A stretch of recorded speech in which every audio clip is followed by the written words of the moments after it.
Canada's Great Lakes have been linked to many strange and unexplained mysteries. The solitary existence of a lighthouse keeper has intrigued the imagination of people for generations. These lonely towers are the perfect setting for a ghost story, and Toronto's Gibraltar Point is no exception. In the summer of 1895, George Durant was hired to be the lighthouse keeper at Gibraltar Point. Operating a lighthouse is a lonely job, but for George it was perfect. He loved the peace and solitude the position offered. Durant had been on the job a short time when he began hearing footsteps coming up the circular staircase of the lighthouse.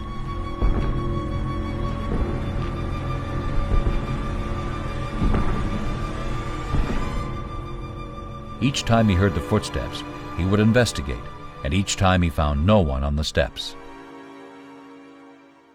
Some theorize that there have been events which are so tragic in nature that they have become stuck in time for all eternity, with spirits condemned to repeat these horrific moments again and again. But can a spirit not only relive the past, but alter the present? Minutes from modern-day Toronto sits Gibraltar Lighthouse, where some say a ghost did just that.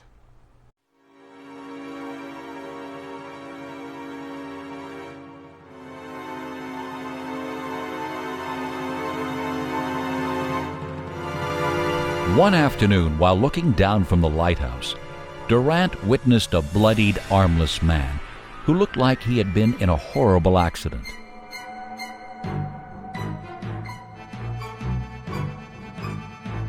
He quickly ran down the stairs to give aid to the man.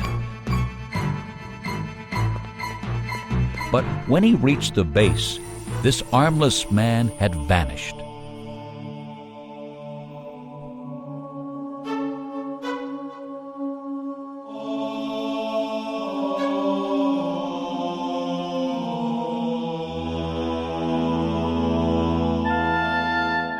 Sometime later, while enjoying a quiet moment at the top of the lighthouse, Durant had the feeling he was not alone. Turning, he found himself face to face with the armless figure.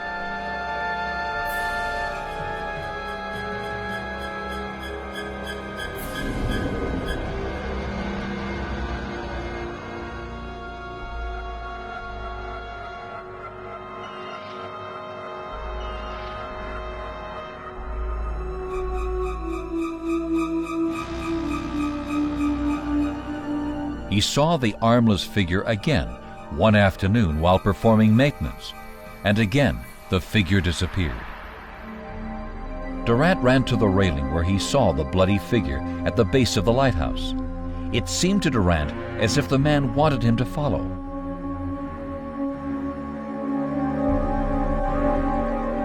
Durant ran down the stairs and saw the figure standing a short distance away.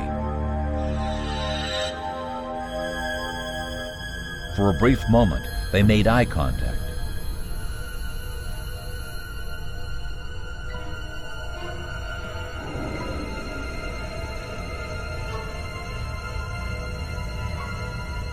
Durant could no longer deny that he was dealing with a ghost. He felt the ghost was trying to communicate with him. But why? And what was the message?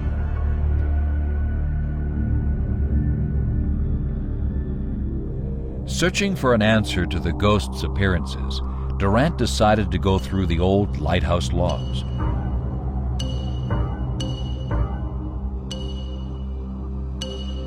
Many of the entries were by John Rayton Mueller, who had been the lighthouse keeper from 1809 until his mysterious disappearance in 1815. As he read the log entries, it became apparent to Durant that Mueller had enjoyed his position very much.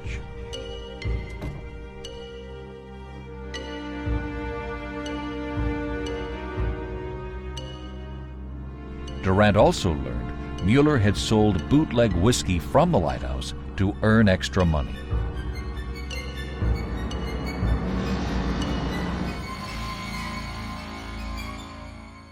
One day, two local thugs pounded on the lighthouse door.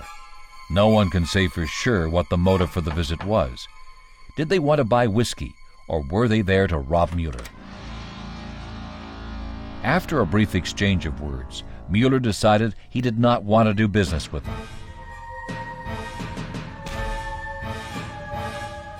The two thugs gave Mueller a savage beating.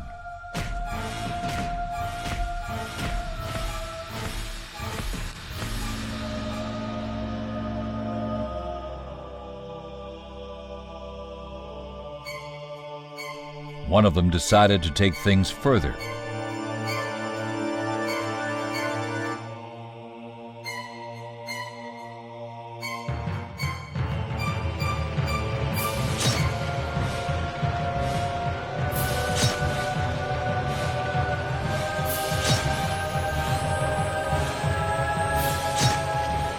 And in a brutal attempt to convince him to see things their way, they chopped his arms off, killing Mueller.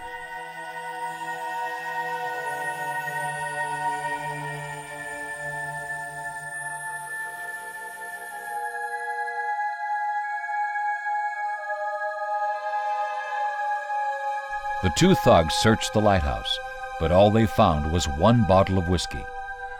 Now they had to find a way to cover up their brutal crime.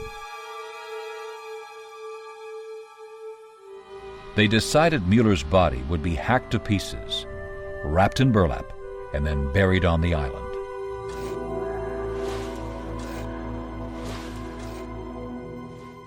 The two were later arrested and charged with murder. However, they were cleared of any wrongdoing and released because the body of John Radin Mueller was never found. As George Durant read the final log entries by Mueller, he again saw the figure at the base of the lighthouse, and it all fell into place.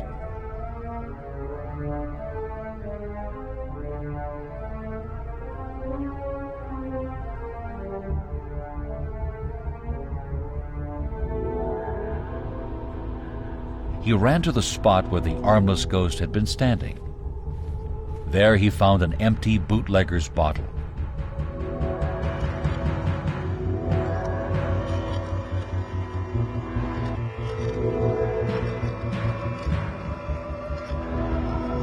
Digging feverishly, Durant made a gruesome discovery.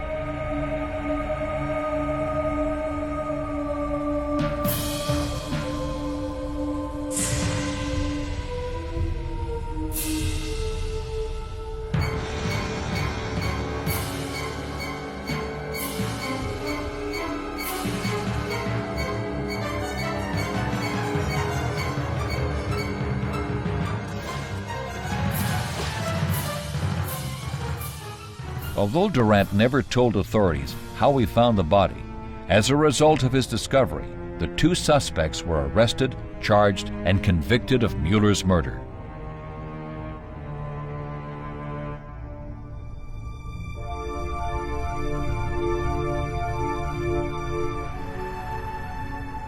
The spirit of John Radin Mueller continued to be seen by George Durant, but when he appeared, he was no longer a tortured, disfigured soul. To this very day, he can be seen wandering Toronto's Gibraltar Point and the park that now houses his beloved lighthouse.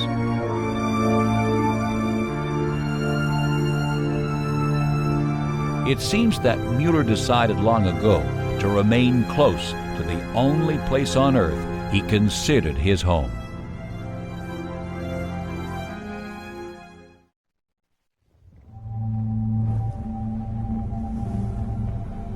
On a beautiful Prince Edward Island day, at the King's Playhouse in Georgetown, two actors were on stage, rehearsing a scene for an upcoming performance.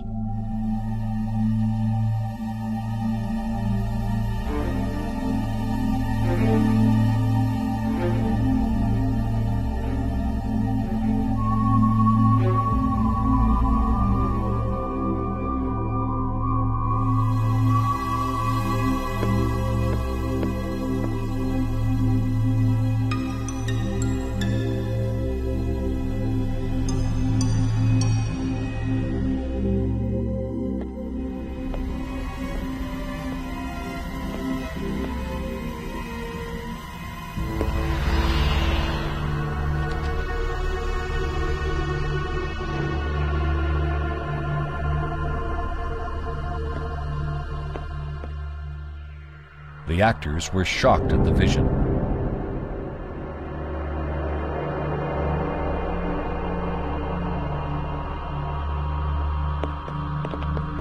The two ran off after their brief encounter with the captain.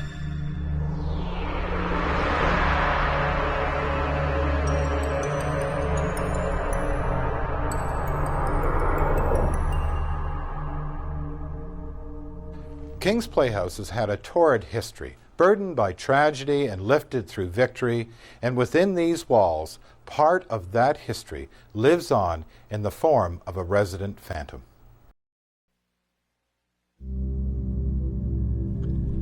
A theater custodian was performing her nightly duties. She was responsible for seeing that the auditorium was put back in order after a performance. As she crossed the stage, she heard a faint whistling.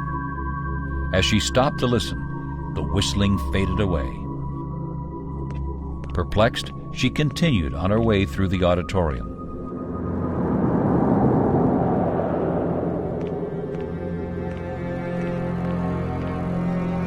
At first glance, all appeared orderly, at least at first glance. She found herself under the stern scrutiny of the captain.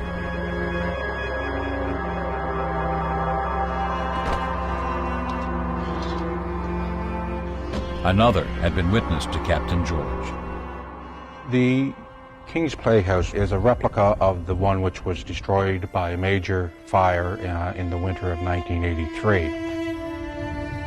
A couple of the stories that I've heard personally is that after a violent storm, this captain who was shepherding the good ship washed ashore here, crawled up and managed to make it the shores of Georgetown.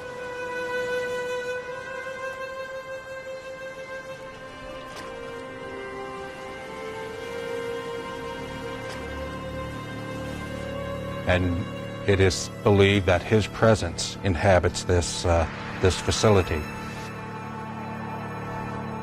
With the burning down of the theatre, the recreated or rebuilt facility was very, very similar in fashion and style to the old one. Story has it then that the ghosts that occupied this building were satisfied and decided to stay and are still here.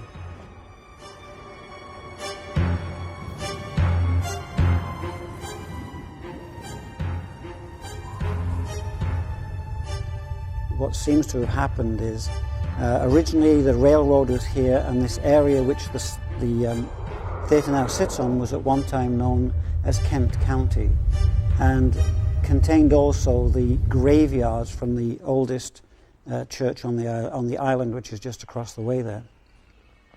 And with the building and construction that went on as the town grew in its early days, story has it that several souls and their graves were disturbed and took occupancy here in the theatre. On May 22nd, 2003, the town formally adopted a resolution stating that we wanted to name our resident phantom, our resident spirit. We called him Captain George.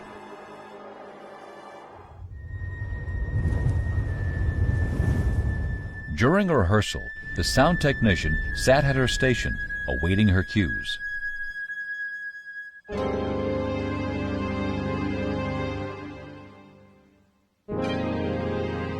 What she did not expect was the presence of the captain at this particular performance.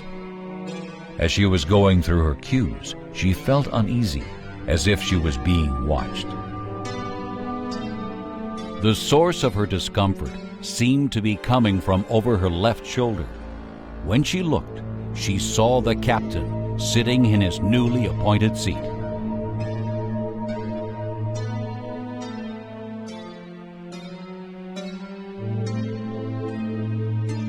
Nervously, she returned to her work, and Captain George continued to enjoy the performance.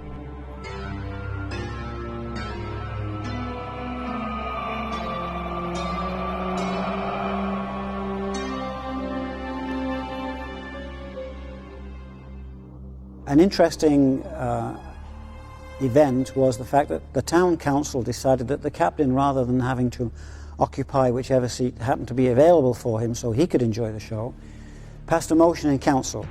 And that motion was the chair be separated from the auditorium and placed in a particular spot for the sole and only use of the captain, thereby satiating this spirit during our shows. We do ask, therefore, that people, when they enter the auditorium, please don't occupy the captain's seat. It might upset him and therefrom upset our shows. But the ritual is carried on and the legend is carried on, and we thank the captain for allowing us into his theatre. It is not yet known why the captain has chosen this theater as his home. One can only wonder if the official town declaration and his ever-reserved seat will keep him sitting here at the King's Playhouse eternally.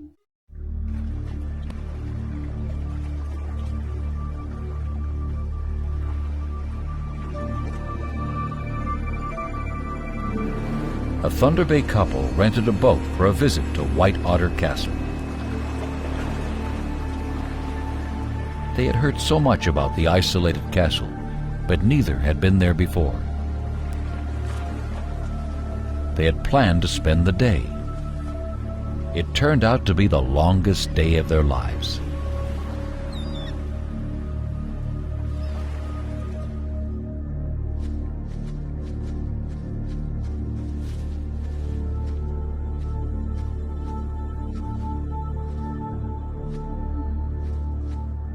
As the two became separated, Susan heard rustling in the trees.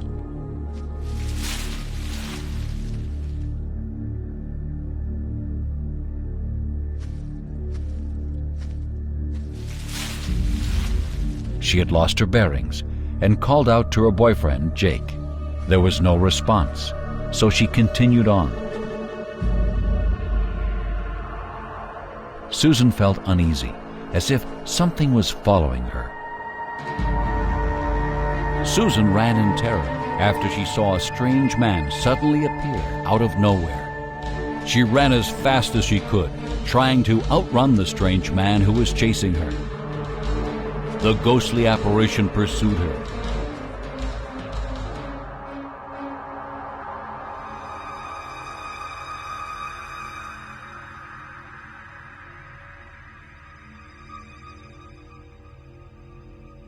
The ghostly stalker ceased his pursuit.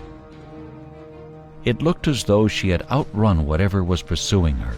Susan and Jake eventually found each other. She was shaking, apparently shocked. Jake attempted to calm her. Something had seriously frightened her. Nestled in the beautiful landscape of northern Ontario, amongst the abundant pines and rivers, stands a structure that may oddly seem out of place. In the midst of a forest, a 3-story log castle rises through the trees on the shore of White Otter Lake near the town of Ignis. This magnificent building was constructed by a man often referred to as the Hermit of White Otter Lake. The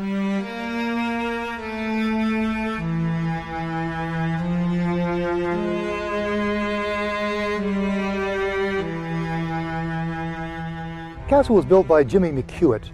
Rumor was that he was a Scotsman. He's of Scottish ancestry, but he was actually born in the eastern townships of Quebec. And in the late 1800s, he traveled by CP rail in the newly constructed railway to what was then Rat Portage, which is now Kenora on Lake of the Woods. And from then he went by steamer to Rainy River and homesteaded there. And then about the turn of the last century, he decided he had enough. He was doing well in farming, but he sold the farm, put all his money into his grubstake and went gold prospecting. And somewhere around 1900, 1902, 3, he ended up in White Otter Lake. It was to be here, away from people, 30 miles and 17 portages from the nearest town, where Jimmy McHewett would build this unlikely monument. McHewett built this castle entirely by himself. 17 years later, this log castle would be finished.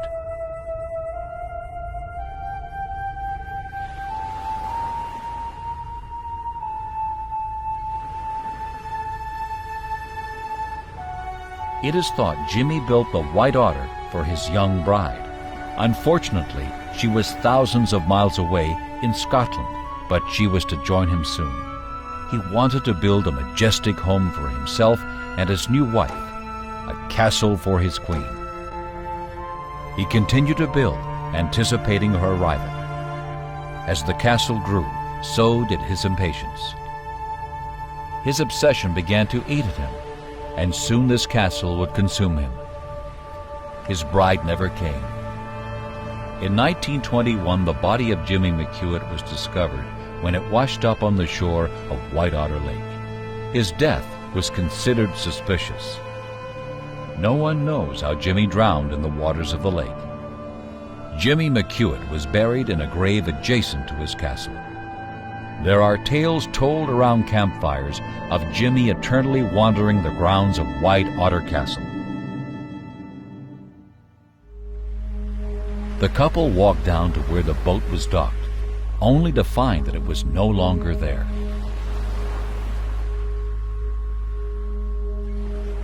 They were now stranded. Forced to stay, they cautiously entered the castle. Jake assured his girlfriend everything would be fine. He could not have been more wrong.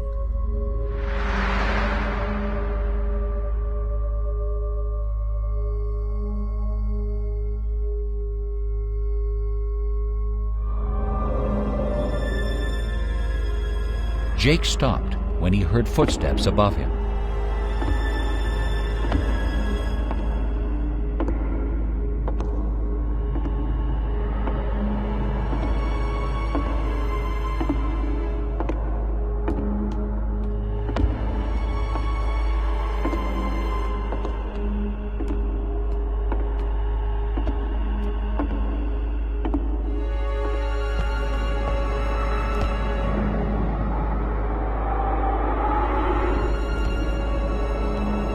Susan was frightened and did not want to be left alone.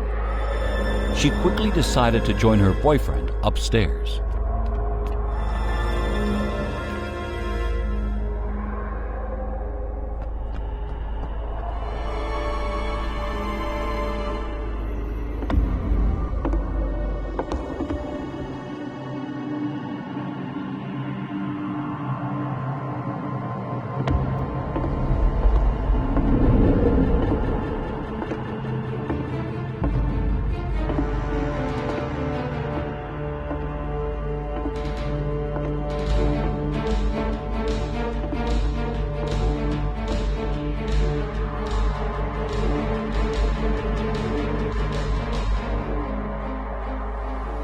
Left without transportation and with the only shelter already occupied, they had no other choice than to spend the night on the beach.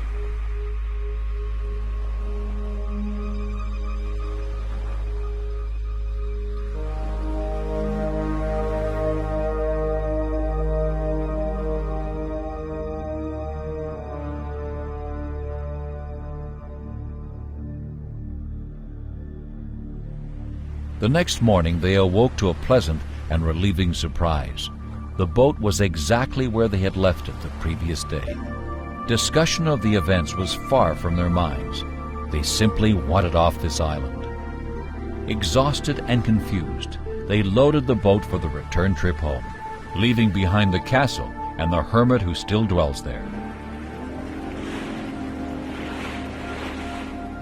White Otter Castle is on the shores of White Otter Lake, 80 kilometers north of Antikokan, Ontario. While off the beaten path, White Otter Castle is accessible to the public even today.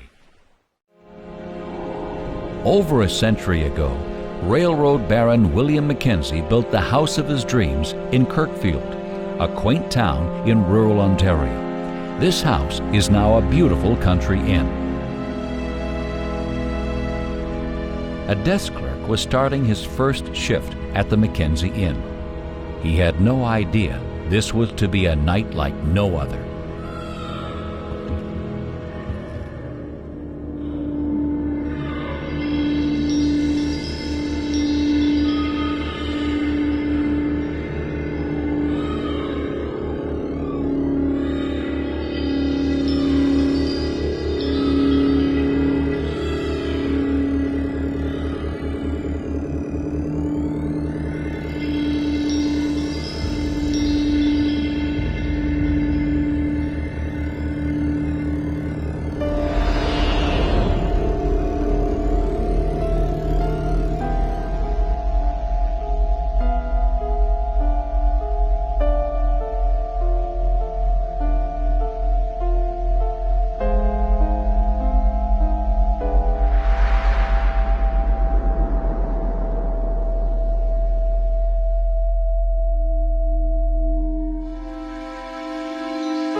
Since construction began in 1888, Kirkfield, Ontario's Sir William Mackenzie Inn has been many things, from a private home to a school, even a convent, and now a bed and breakfast. This building has touched the lives of so many people, some of whom have chosen to stay on long after death. A guest at the inn was leaving for the evening when she heard the sound of piano music drifting through the downstairs rooms.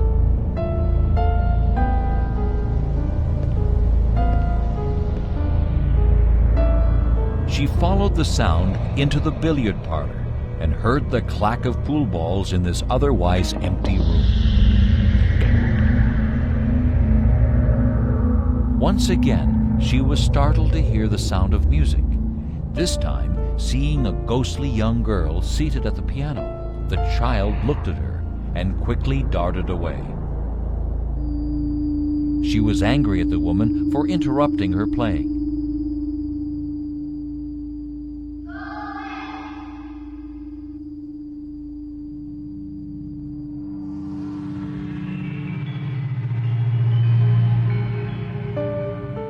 Number of reports of seeing a little girl. The previous owners to us in the restaurant reportedly seeing a young girl hidden with sort of shabby knees, dirty knees hidden underneath one of the counters there on a couple of occasions.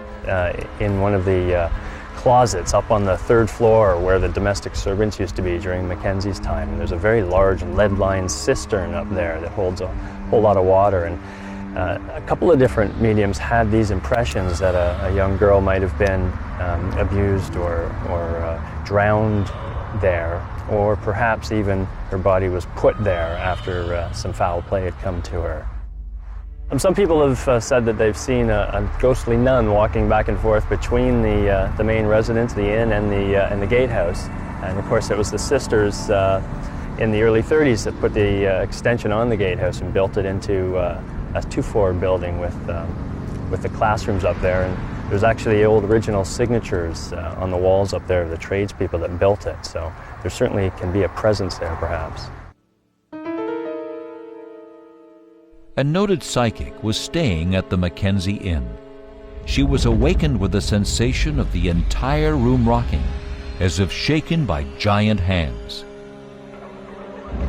An unseen force began pulling at her bedsheets, terrifying her.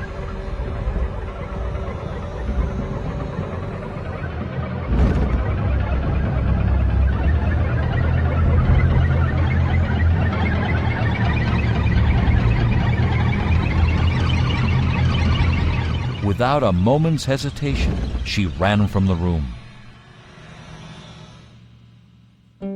The next day, she decided not to leave the inn. Rather, she chose to hold a séance, assisted by one of the staff who had also experienced unexplainable events at the inn. As the séance progressed, she began to make contact with spirits. The first was an entity who identified herself as Sister Mary. The psychic asked her to move on in peace, but Sister Mary refused, claiming there was work to be done and she would not leave until it was completed. As the séance continued, the psychic made contact with a second presence who identified herself as Nellie. Nellie was apparently a housekeeper at the inn during the 1800s who stayed on because she loved the house so much.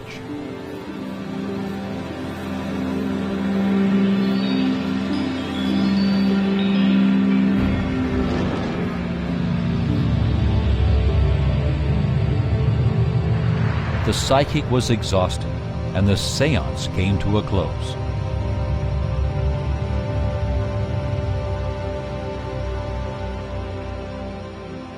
The psychic detected that Sister Mary was there protecting the little girl seen by so many.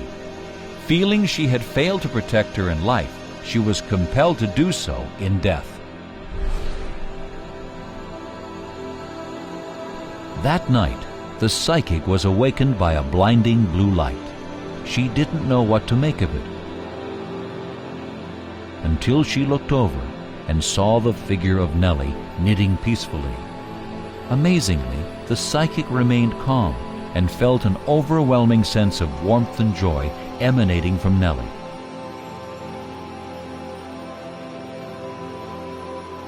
Nellie vanished, and the room returned to normal. But those feelings remained with the psychic ever since. Feelings reported by many fortunate guests at the Sir William Mackenzie Inn. The present owners and many of the guests can't deny that they are not alone, a simple fact that they have chosen to accept. And the spirits who linger at the Mackenzie Inn have made sure that those who check in as rigid skeptics always check out as true believers. In 1763, the road leading from Quebec City to the village of Levy was deathly silent. A young woman made her way home, stopping to gather firewood along the way. As she passed the crossroads leading to Quebec City, she paused to marvel at the terrifying spectacle that hung there. The body of a woman had been placed in an iron cage and hung in the shadow of a large wooden cross. It was the body of a convicted murderess and witch. Summoning all her courage, she defiantly hurled pieces of firewood at the skeletal remains, cursing the evil woman. Suddenly, an unearthly moaning filled the night, and eerie shadows moved through the fog, and fear ran through her like a knife.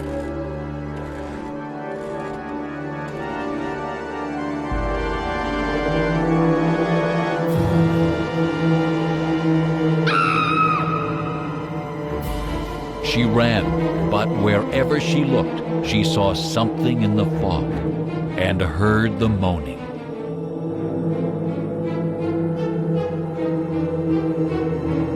She would never again challenge the power of the woman known as Le Corriveau.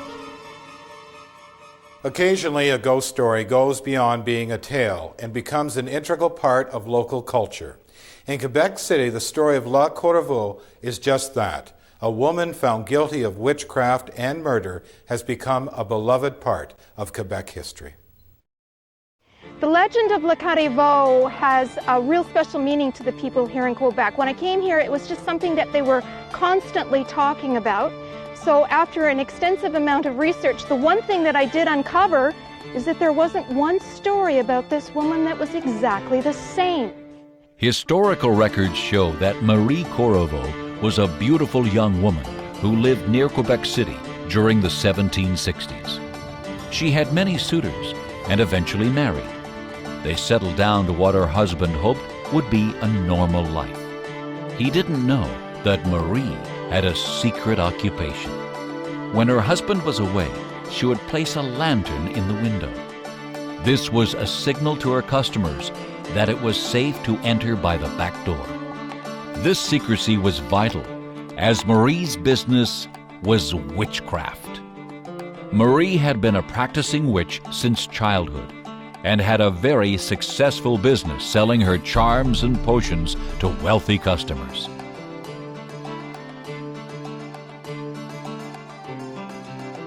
Her real expertise, though, was creating undetectable poisons, and murder became Marie's specialty.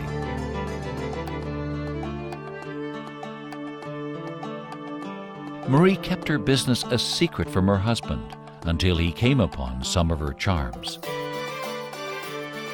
As a devout churchgoer, he was horrified and ordered her to end these pagan practices. Marie reluctantly agreed, promising to become a good and dutiful wife. For a short time, she lived up to her promise, and their home became a model of domestic tranquility. Marie's husband was content, feeling he would once again have the pretty and obedient wife he had hoped for.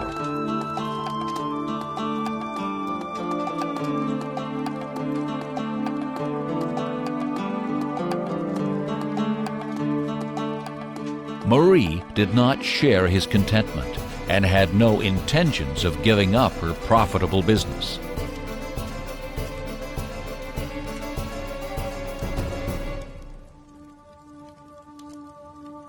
Perhaps if Marie's husband had been aware of her expertise in the area of untraceable poisons, he would have been less trusting.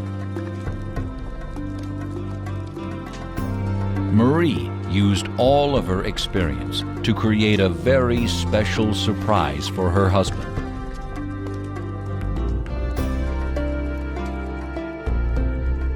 She had been experimenting with mercury, which in combination with other elements was a deadly poison.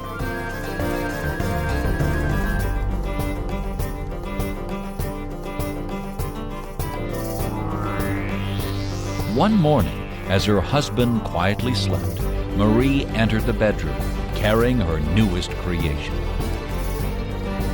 It took only a few drops poured directly into the sleeping victim's ear.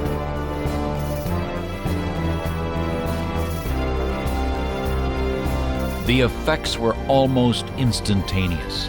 The acid-like combination of mercury and other elements burned through his eardrum and into his brain. He died horribly as Marie looked on.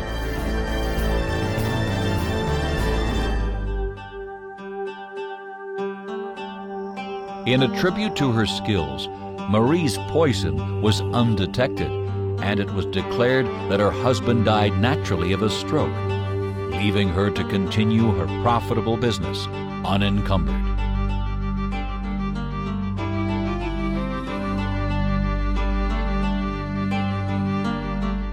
As I said, there have been many books written about Le Carrevaux. Many of them have said she had 20 husbands. Many of them said she had 7 husbands, of which she'd murdered all of them. But the most consistent seems to be she had 2 of them. Marie's widowhood was rather short-lived, and a few months later she remarried, this time to a prosperous trader who was away much of the time. At first, she settled into the facade of married life, but eventually her new husband began to ask too many questions and seemed suspicious.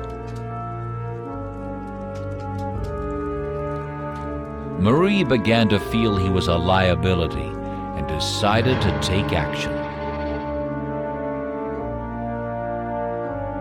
Once again, she crept into the bedroom. This time, her technique was less subtle. She simply used a meat cleaver.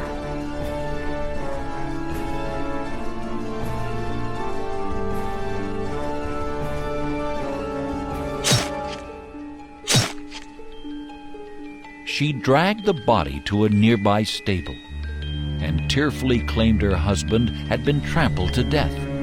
The authorities did not believe her tale.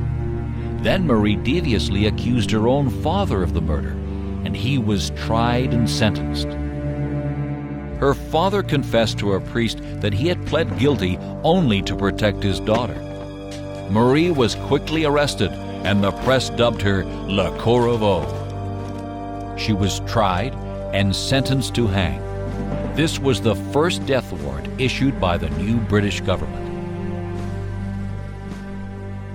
With her dying breath, she cursed her accusers and swore she would return from the grave. And perhaps she did. She was hung, and then her body was placed into an iron cage that had been made to look like a human body.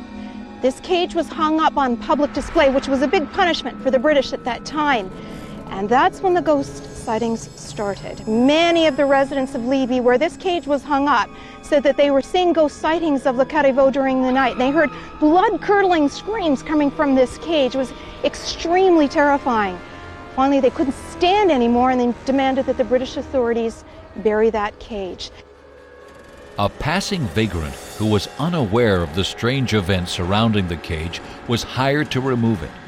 So feared was Le Carrevaux that no local person would accept the job.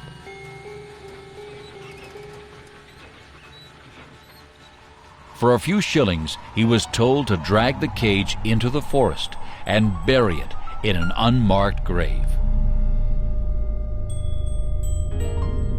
Though he did not know the legend of Le Corriveau, fear ran through him from the moment he touched the cage. As he dragged it off, he heard sounds from the nearby woods, low, unintelligible whispers. But the starving man, desperate for a few shillings, pressed on.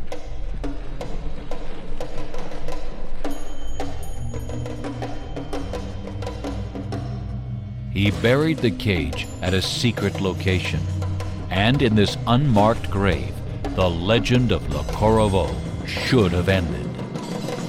For over a century, the forest was quiet until workmen dug up the unmarked grave.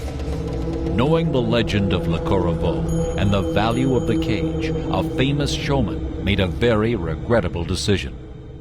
The wonderful legendary circus person P.T. Barnum came up here and bought that cage, and he hung it up in the American Museum in New York City.